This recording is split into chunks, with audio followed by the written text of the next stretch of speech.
When a format first kicks off, we see the rise of some very strong combinations, and Regulation MA is no exception. We've seen the combination of Floette and Garchomp rise up as one of the most dominant offensive combos in the format. Sinistcha and Incineroar are the defensive glue holding together Balance and Trick Room teams. Aerodactyl and Sneasler are doing what they can to keep the most powerful Mega Pokemon in check and also controlling the speed of the battle.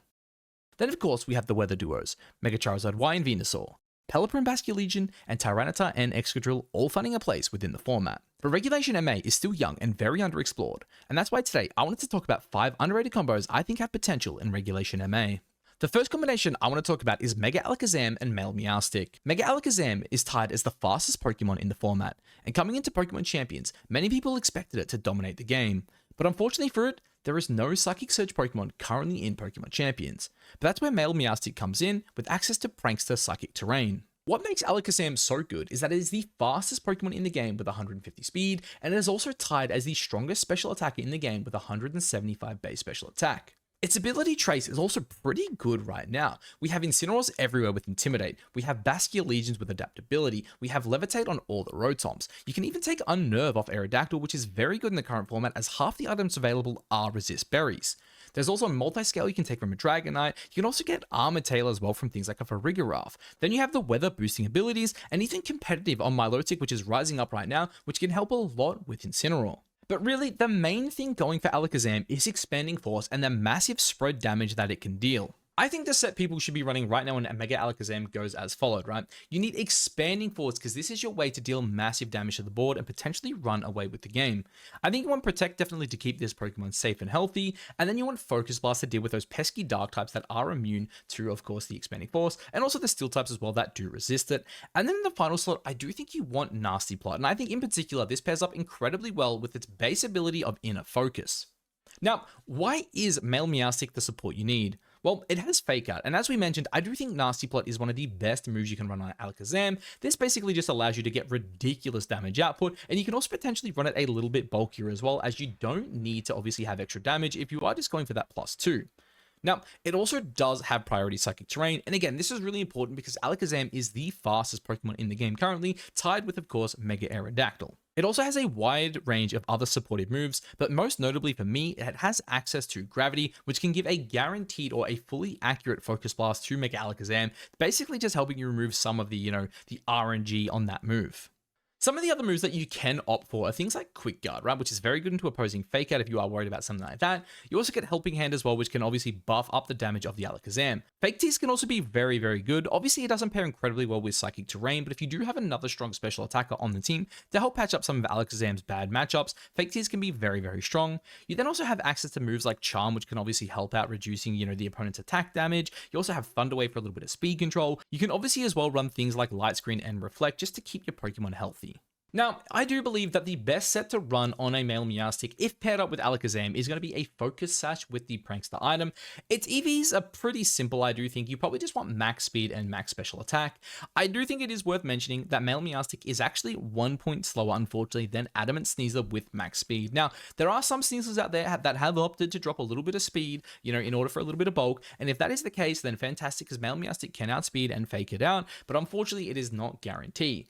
Now, again, for the rest of the set, I do think you want Psychic Terrain. The big reason for this is the reason why you play Meowstic and Alakazam together. It is just very, very strong. You then also have Expanding Force as well, because if you are setting up the Psychic Terrain, then why not abuse it yourself? And then finally, in that last slot, I do think it is Gravity. And again, the big reason for Gravity, in my opinion, is because Alakazam, I believe, needs to have Focus Blast in this format. And without Gravity, it does make Focus Blast very unreliable. Now, one of my favorite interactions with this combo in particular is the interaction into Aerodactyl and Sneasler. Now, typically speaking, the way this combination wants to be played is you want to lead Aerodactyl with a Focus Sash next to a White Herb Sneasler with Fake Out. Fake Out just basically enables you to get off the Tailwind much safer, and then of course, having access to White Herb does mean Incineroar can't cause you as many problems. You already have the faster Fake Out, but again, with the White Herb, you're able to fire off a very, very strong close combat, and then again, a Unburdened boosted Sneasler in Tailwind is the fastest Pokemon in the game, and there really isn't anything that can contest it. Now, the reason I think this combination is really good in particular is because of Inner Focus on Alakazam paired up with Fake Out on the Meowstic. Now, one of the beautiful things about Alakazam is it does actually speed tie Sneasler. So if Sneasler does go for an attacking move, say it tries to Dire Claw you or throw off a close combat, you do actually have a chance to outspeed it. And again, if they aren't Jolly Max Speed, which typically speaking they aren't, you will just outspeed it and fire off an Expanding Force. Also, if they do try to fake you out and you're in a focus, then fantastic, right? You took a little bit of chip, yeah, sure, but you faked out their Aerodactyl and you took their, Sneasler off them. I think that's really, really good.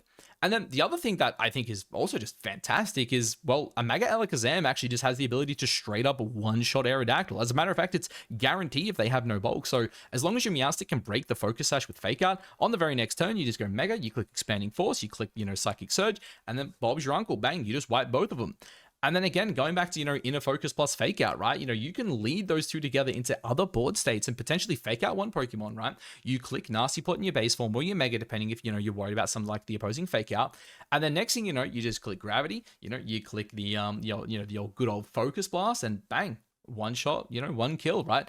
A lot of Pokemon that resist this, for example, don't want to take it, right? Pokemon like a Spadef Incin will only take 80% to a non-boosted Focus Blast. Chopper Berry Tyranitar and Kingambit also live this move. That is why I think Nasty Plot is very, very strong on it. And then, not to mention as well, Aegislash is actually a major, major problem for Alakazam, as with Expanding Force and Focus Blast, you don't really do too much damage. But if you can catch it in its Blade form, a +2 Expanding Force will KO max HP Aegislash, which I do think is just absolutely incredible in the format right now. The next combination I want to talk about is Mega Scovillain paired up with Dragapult. Mega Scovillain is a Pokemon some people look at and say it's garbage, but there are some very strong players that currently believe in Scovillain and think it can be very, very good. Its ability Spicy Extract is very well positioned in the current format. Of the top 20 most used Pokemon, only 2 of them are fire types. Out of the 9 of them that can actually deal super effective damage, 5 of them are physical attackers, and 4 of them currently run Focus Sash. And the reason I believe Dragapult pairs so well with it is its amazing speed tier paired up with the access to dual screens and a stab hex that can deal respectable damage to a majority of the format. So currently, the way Scovillain wants to play right now is it wants to stay in its base form as long as possible because of its access to its ability Moody. Now, Moody does give you a random stat boost each turn, so typically speaking, what you want to try to do is fish for a defense boost that you need, right? Say you're going up against a very physically offensive team, you want to try to get that defense boost. If you're going up against a very specially defensive team, obviously you want the Spadef boost, right? But then eventually you get the boost you need, right? And then you can go into your Mega Form where you have access to Rage Powder, Protect, and Leech Seed. Essentially, you want to Rage Powder, burn as many enemies as you can. You want to throw out the Leech Seeds, right? So you can get back some HP recovery. And then you want to, just click Protect, right? It gives you extra turn to chip them down, extra turn to recover, all that good stuff. And then typically speaking, in the last slot, you do just want some form of damage, right? Whether that be, say, Flamethrower, Overheat, Leaf Storm, or Giga Drain. And then this is where Dragapult comes into the combination. With a very, very good speed stat of 142 base speed, this Pokemon essentially outspeeds everything in the metagame, outside of, say, Mega Aerodactyl, Mega Alakazam, and Mega Beedrill. 3 of Pokemon that aren't super common, right? We do see a little bit of Mega Aerodactyl every now and then, but typically speaking, Dragapult will almost always be the fastest Pokemon on turn 1, and it does have access to dual screens, right? Light Screen and Reflect pair incredibly well with Mega Scovillain, because you can just set up these, right? Give it the extra bulk, right? Allow it to stick around just that little bit longer, right? And then again, inflict more burn, inflict more chip damage with Leech Seed, and kind of just spread status to the opposing team. And then on top of that, you also have access to Thunder Wave and Will-O-Wisp of your own. It also offers really good speed control as well if you do say want to get your Scovillain to outspeed something that you want to hit for super effective damage. But then on top of that, the big thing with Dragapult is it does have access to Hex. And again, Hex in the current format, I do believe is very, very good. There actually aren't that many normal types running around. And again, it's not hard at all just to redirect an attack into your Scovillain, burn the opponent, and then just use this very quick Hex to deal massive damage. Now, on top of that, the item you typically do want to see on the Dragapult is the Focus Sash. A big reason for that is, one, this Pokemon is not very bulky. It's not bad. 88, 75, 75 is certainly okay. It is, a pseudo legend, so they aren't the worst stats, but a big one as well, in my opinion, is Infiltrator, right? Right now, we are seeing things like Frostlass be pretty successful on the, in the metagame, so having something like an Infiltrator Dragapult to one-shot it through its Aurora Veil, I think is very, very good. Now, what really made me believe in this combination was when I looked into some of the calcs, right? So I was calculating for a max HP bold 25 defense Scovillain, and the reason for that is this Pokemon's defenses are actually pretty low, and it's a big reason why I think a lot of people didn't believe in Scovillain in the first place, right? But if you do have these, this EV spread here and you put this Pokemon behind a screen, a Rock Slide from a base form Aerodactyl will only do 32%, right?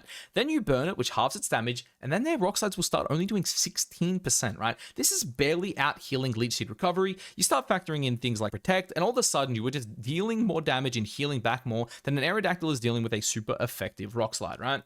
Then we also have things like an Adamant Sneasler, right? Behind a Reflect, an Adamant Sneasler will deal a maximum of 59% with a Diet Claw, right? Again, you burn that, all of a sudden it's doing less than 30%. And again, the second you get that burn on it, the Dragapult starts dealing massive, massive damage. Even an Adamant Garchomp clicking Dragon Claw behind a Reflect does 29% maximum. That is Adamant 252 Garchomp clicking its strongest attack into you, doing less than 30%. Again, the second you burn that, all of a sudden it's doing 15% damage per attack, which is absolutely insane. Even a Black Glasses King Gambit can only deal a maximum of 38% through Reflect, which again, the second you burn them, deals less than 20%. All of a sudden, if your opponent's only doing 20% damage per turn, Leech Seed plus Protect is out healing and out damaging. Now, another really funny one here that I saw that, in my opinion, definitely ridiculous, but an Adamant Mystic Water Basculegion with adaptability in rain only does 94% maximum versus a Scovillain with Reflect. This is not including any defense buffs, by the way. This is all just raw natural bulk behind the screen. The second you start factoring in some, potential boost from Moody, this Pokemon gets kind of nutty. Even a max attack Tyranitar's Rock Slide does 49%. 49%. You don't even, it's not a guaranteed two-shot. Sorry, it never two shots, I should say. Maybe with sand, you can kind of get there. But again, the second that burn comes in, you're done. You Leech Seed up, you Protect a couple times, Bob's your uncle. This Pokemon all of a sudden is just, nothing is KOing. And again, this is just talking about, like, obviously Dragapult plus Scovillain. The second you factor in something that potentially has, life do, right? Talking about a Pokemon like Milotic, maybe you throw a Sinister in there if it makes sense. You can put in an Incineroar or another Fake Out Pokemon to pivot in, Fake Out, buy you extra turns. I think this combination can be really, really good. And I do think Dragapult as a screen setter with a secondary, status move plus Hex is really, really good right now. Mega Kangaskhan is a Pokemon that has surprisingly not seen much play so far, but I believe a big reason for that is Sneasler. And if Regulation H taught us anything in Pokemon Scarlet and Violet, it's that Sneasler hates a Ghost Steel type. Now, unfortunately, we don't have the Golden String Cheeseman in Pokemon Champions, but Aegislash does share the same typing and they cover each other incredibly well. The biggest threats currently to Aegislash are faster Ghost types like Basculegion, Mega Frostlass, and Mega Gengar, and strong Dark types like Incineroar, Kingambit, and Tyranitar. Kangaskhan with Scrappy Fake Out in its base form can help potentially pin opposing Ghost types on turn 1.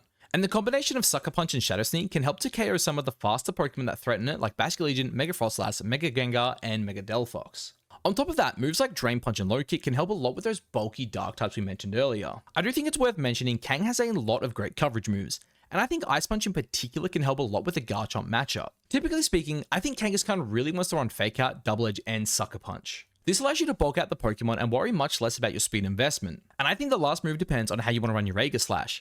I do believe Drain Punch is the best in slot move, but you can also make an argument for Low Kick. But I think if you did want to run Ice Punch, you would need to tech Sacred Sword on your Aegislash to help deal with those Dark types we mentioned earlier. As for Aegislash, I think the White Herb or Spell Tag are the best items. White Herb can help out a lot with Incineroar in particular. Spell Tag just allows you to deal massive damage with Poltergeist and Shadow Sneak. King Shield is also a must, so you can go back and forth between your Blade and Shield forms. And finally, I think you do want Iron Head. This helps you hit Floette and other Pokemon weak to the Steel type moves, but there are also other options like Sacred Sword and Wide Guard too, but again, this really depends on the team. But really, as we mentioned, it is just the defensive synergy that I think these two Pokemon have together that make it so damn strong. Aegislash's ability to switch in and take on Sneasler I think is just incredible, and it is the biggest hindrance right now to Kangaskhan. And again, Kangaskhan just helps deal with a majority of the Pokemon that threaten Aegislash in the current format. I've mentioned this a few times on the channel, but I really think Mega Glimmora is one of the best anti-meta Pokemon currently in the format. Its ability to match up into the 5 best Mega Pokemon, which in my opinion are Charizard, Floette, Gengar, Delphox, and Frostlass, can't go unnoticed. But its biggest issue is that 4 of these Pokemon outspeed it, and while Delphox is really the only one that can threaten it with a one-hit KO, having only 101 base speed can open it up to a potential double up from a partner Pokemon, enabling them to KO it before Glimmora can move. Enter Rotom-Wash. These Pokemon cover each other exceptionally well. Rotom's only weakness is Grass, and Glimmora is the strongest poison-type Pokemon currently in the game thanks to its ability, Adaptability. And Rotom covers 3 of Glimmora's 4 weaknesses, with the only one it's missing being the Psychic type. But let's be honest, besides Delphox, we really aren't seeing many strong offensive Psychic-type Pokemon. Mega Gardevoir is on the rise, but Glimmora does outspeed it and one-shots it with a Sludge Bomb. But where I think this combo really shines is Rotom-Wash with a Choice Scarf. Barring Garchomp, Rotom-Wash outspeeds all the common ground types in the format and threatens a one-hit KO with Hydro Pump. Then you can run options like Trick to help you with Trick Room teams. You have Will-O-Wisp as well if you're really threatened by strong physical attackers. But where this combo really shines is Electrowebs. Remember how I mentioned that while it can KO Mega Floette, Gengar, Frostlass, and Delphox, they all have higher base speed? Well, thanks to a timid nature paired up with Choice Scarf, Rotom can outspeed the entire format on turn 1. You can easily Electroweb, dropping the speed of the Pokemon, then proceeding to finish them off with Glimmora. The beauty of this combo is that any Pokemon faster than Mega Glimmora that threatens it, barring Garchomp, can be carried by a combination of Electroweb plus one of Glimmora's 3 attacking moves. Anything faster than it that takes neutral damage from Sludge Bomb will just go down. Mega Alakazam will take a minimum 92% from a Sludge Bomb. Same goes for Mega Greninja. Even Mega Starmie with a base 105 special defense takes a minimum of 80% to it. Power Gem will also just straight up KO a Delphox and any flyer too. Even a max HP Skarmory goes down to a double up of Power Gem plus Electroweb. Then you have Earth Power for any of the steel types that can cause you problems. Not to mention, it nukes a bunch of the common meta threats. Spadef Instant will take a minimum 85% to Power Gem. Sneasler can take 87% minimum to an Earth Power if it has no bulk invested. Kingambit will take 62% minimum with max HP. Even bulky Rotom takes 62% minimum from a Sludge Bomb. Whimsicott, Aerodactyl, and Pelipper will all be one-shot if their Focus Sashes are broken. And finally, Spiky Shield can be great for breaking things like Aerodactyl and Sneasler's Focus Sashes. I really think this is an underexplored combo, and with the right supporting cast, it could potentially take home a big tournament.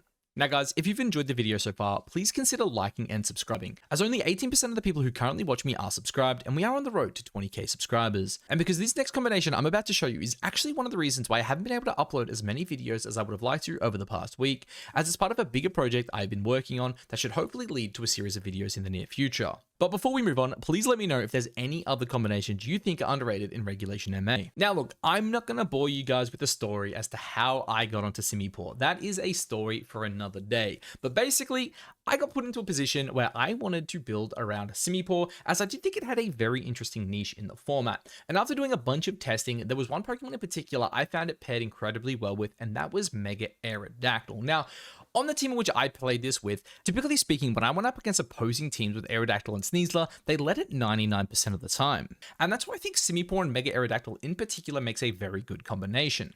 Now, one of the interesting things that I found was that a fake out from a timid Simipour into a Scald, if you double min rolled, the Aerodactyl could live on 2 HP. Now, you'll see that I actually do have Naive on my Simipour, and a big reason for that is because it takes the minimum roll from Fake Out from 9 points to 11. Basically meaning if you get the minimum roll of Fake Out, which is 11, into the minimum roll of Scald, which is 146, you will guarantee just get enough damage to KO a Focus Sash Aerodactyl with 2 HP. Now, the reason this is really interesting in my opinion is because with Mega Aerodactyl, you're basically able to force a pin on turn 1, where essentially if they do lead Aerodactyl and Sneasler, at the very worst, you're trading evenly. At the very best, you're basically getting away scot-free. Essentially, what I do in this situation is I go for a fake out into the enemy Aerodactyl, and I go for a Mega Tailwind. Now, the reason we Mega Aerodactyl here is so we can survive a double up of fake out into close combat from a Sneasler. And also on top of that, if they do say, fake out our Simipour instead, all we do at the very bare minimum here is just trade Tailwinds.